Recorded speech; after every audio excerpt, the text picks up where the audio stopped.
All right, everybody, good morning. It's time to take a look at the young players on this team once again. And obviously, this week is not going to be so great because nothing was really all that great on Sunday. I thought one player played exceptionally well for the Seahawks. You had a collection of other guys who did some pretty good things overall. And you can probably find a couple of good plays here and there from a player who otherwise was just kind of whatever. But there isn't a lot of positivity to take away from that game, period. We're going to do the best that we can here. We're going to talk about what needs to be talked about. This is still a really exciting group of young players we have on this team. But it was not a good week. And that's going to be reflected here for sure. So let's start with the running backs. I mean, we couldn't run the ball at all. We couldn't get anything going offensively, really. I think Walker had less than 20 yards and Charbonnet had like 13 yards. So they combined for like 35 yards total, like maybe 2 yards a touch, maybe less, actually. So not good.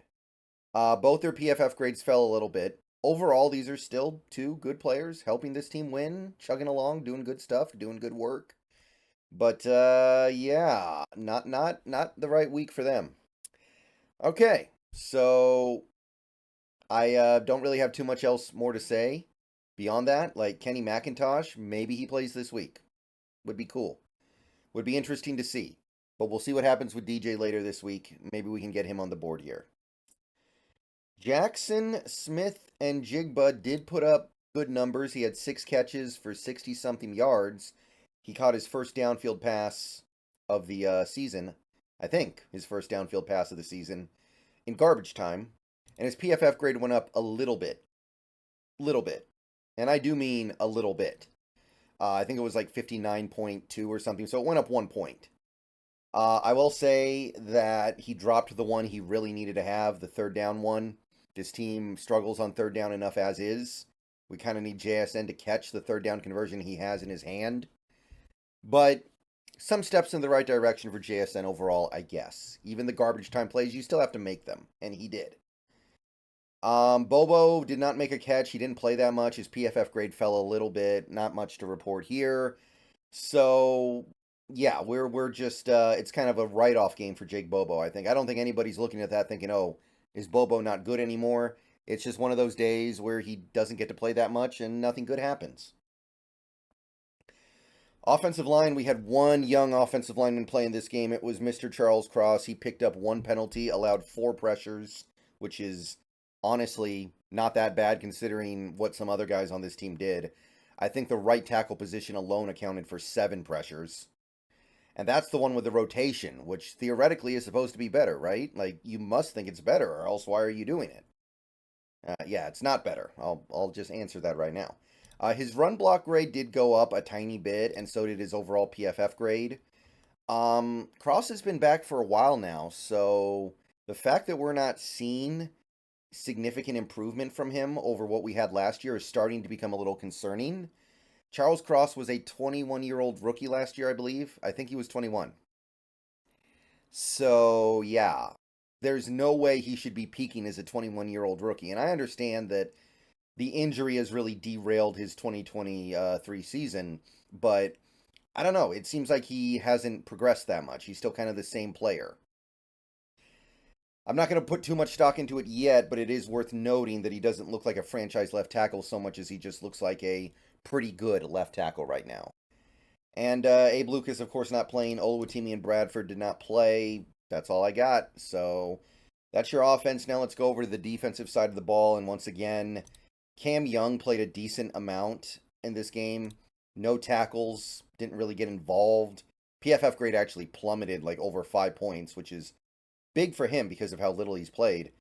I didn't notice anything good or bad with Cam Young. He was just physically present on my screen a couple times.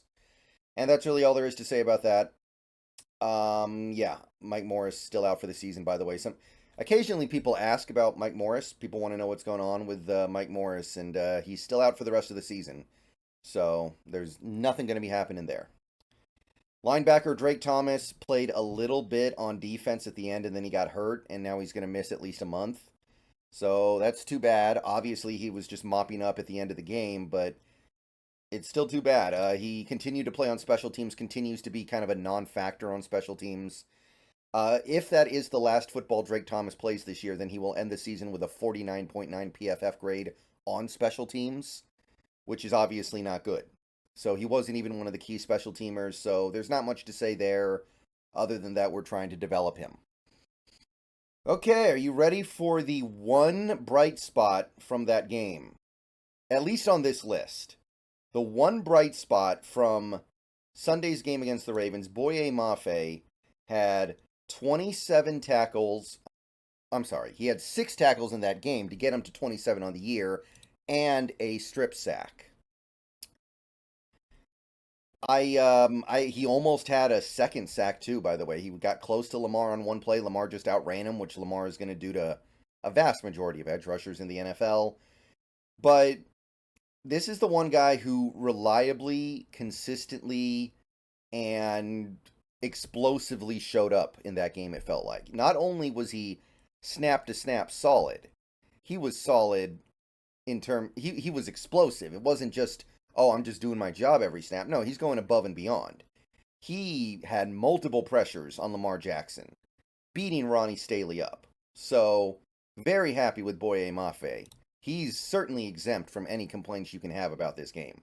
PFF grade went up 2 points to 81.5. He is on his way to the Pro Bowl if this keeps up. Derek Hall, I think, had 4 tackles in this game, including a tackle for loss, the first of his career, so congratulations. Overall, PFF wasn't a big fan of his game. They gave him like a 55, and his grade fell to just under a 57. So, Derek Hall, I don't know if he played well. I mean, when the defense gets beat up that badly on the ground, it's really hard to say any edge guy played well. Mafe, I think, did enough on his passing snaps to overcome that, but can't really say that about Hall. So he's grinding, he's learning. He got hurt at the end of the game too. Luckily, it looks like he's okay. So that's really all I can say about Derek Hall.